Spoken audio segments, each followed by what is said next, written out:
Hello மக்களே, இன்றைக்கி நம்ம பார்க்க போகிறது நம்ம கார்டனுக்கு ரொம்பவே முக்கியமான ஒரு ப்ராடக்ட்டு. அது இன்வெலிஜென்ட் கம்பெனியோடது. அது என்னன்னு பார்க்கலாம் வாங்க.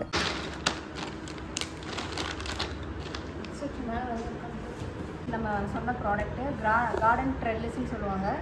இதுக்கு வந்து நிறைய ஆப்ஷன்ஸ் இருக்குது, அதுவும் கொடுத்துருக்காங்க. ப்ளஸ்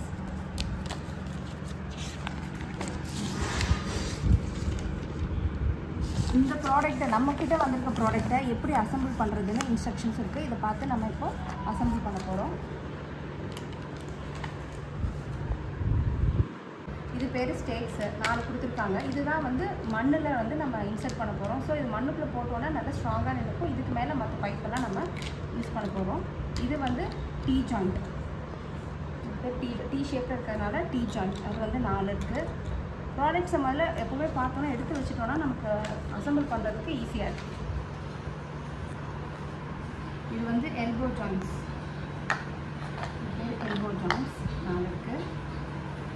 அப்புறம் இது சும்மா ஜென்ரலாக எல்லாமே ஜாயின் பண்ணுறதுக்கு யூஸ் பண்ணுறது. ஸோ எல்லாமே இப்போ எடுத்து வச்சுட்டோம். எப்படி இது பண்ணுறதுன்னு பார்க்கலாம்.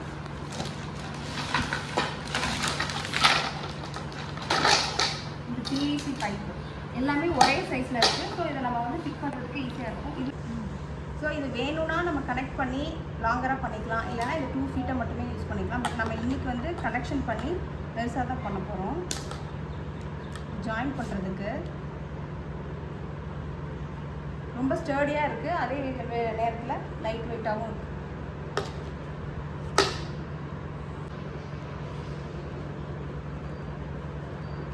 இதை ஃபிக்ஸ் பண்ணிட்டேன்.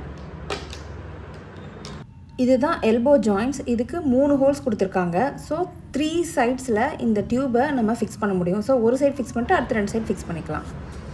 நான் அதை எப்படி பண்ணியிருக்கேன்னு உங்களுக்கு காட்டுறேன் பாருங்கள். ஒரு சைடு ஃபிக்ஸ் பண்ணிட்டேன் ஆல்ரெடி. ஸோ இன்னொரு சைடும் அதை ஃபிக்ஸ் பண்ணிக்கலாம். ஸோ அதர் சைடு இன்னொரு சைடையும் இதை ஃபிக்ஸ் பண்ணிக்கலாம். அப்பர் போர்ஷனை இதை நம்ம ஃபிக்ஸ் பண்ணிட்டோம். இதுக்கு அடுத்தது வர்றது வந்து கீழே வர்றதுக்கு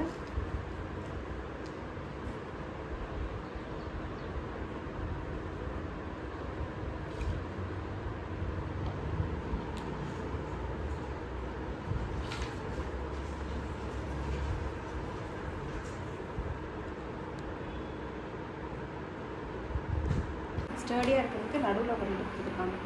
2 ஃபீட்டு ஃபிக்ஸ் பண்ணிட்டோம். அதே மாதிரி இந்த அதர் சைடு ஆல்சோ இன்னும் ஃபிக்ஸ்.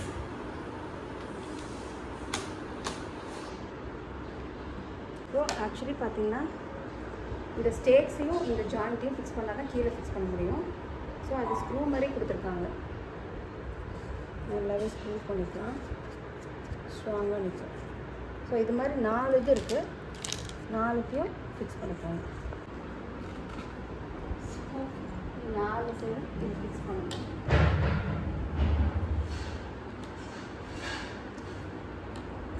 அந்த other side steaks, final steaks வந்து இதில் ஃபிக்ஸ் பண்ணணும்.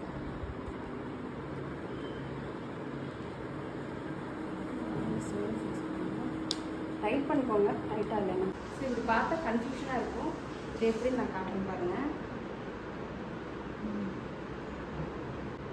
ஸோ இது இப்படி தான் நம்ம ஃபிக்ஸ் பண்ணணும். இது வீட்டுக்குள்ளே ஃபிக்ஸ் பண்ணிட்டோம். இது வந்து நீங்கள் பால்கனியில் வேணும்னா இந்த 4 ஸ்டேக்ஸுக்கும் கீழே சட்டியில் மண்ணை போட்டு ஃபிக்ஸ் பண்ணிக்கலாம். நான் இதை வந்து அவுட்டோருக்கும் ஃபிக்ஸ் பண்ண போகிறேன். எப்படி பண்ணுறதுன்னு பார்க்கலாம். இது நான் பேக் யார்டில் ஃபிக்ஸ் பண்ணுறது முடிவெடுத்ததுனால பின்னாடி கொண்டு வந்துட்டேன்.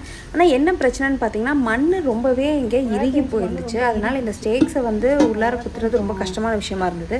அதனால் கொஞ்சம் ஈரம் பண்ணிக்கிட்டேன். அந்த இடத்த ஈரம் பண்ணிக்கிட்டு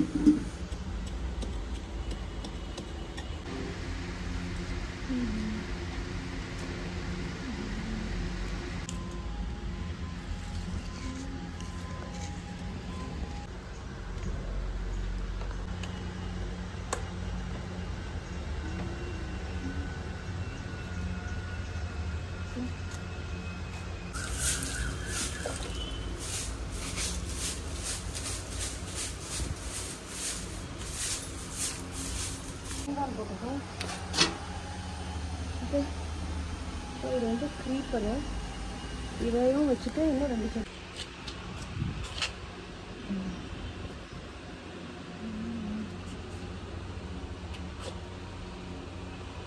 வீடியோ வரக்கூடாதுன்ட்டு அதனால தான் வச்சுக்கணும். என்னது கீழே அகத்தியாக வரக்கூடாதுன்ட்டு ஒத்த குச்சி வச்சு வச்சுக்கணும்.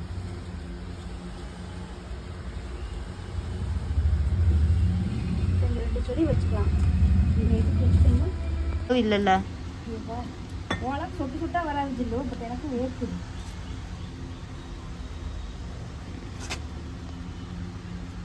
மேலாப்பா நட்டு வச்சிருக்கேன்.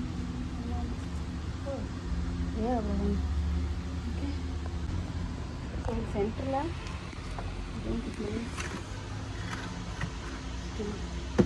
இந்த ஸ்டூல் எதுக்குன்னு பார்த்தீங்கன்னா நான் சொல்கிறேன், வெயிட் பண்ணுங்க, பொறுமையாக இருங்க. நகர்த்து போ.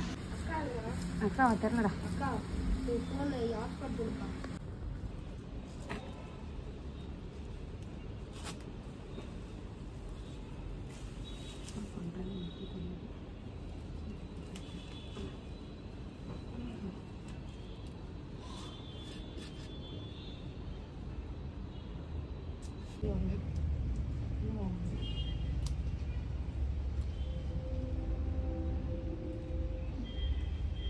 வைக்க முடியுதா? ஒரு உள்ளாக அப்படியே குத்தி வை.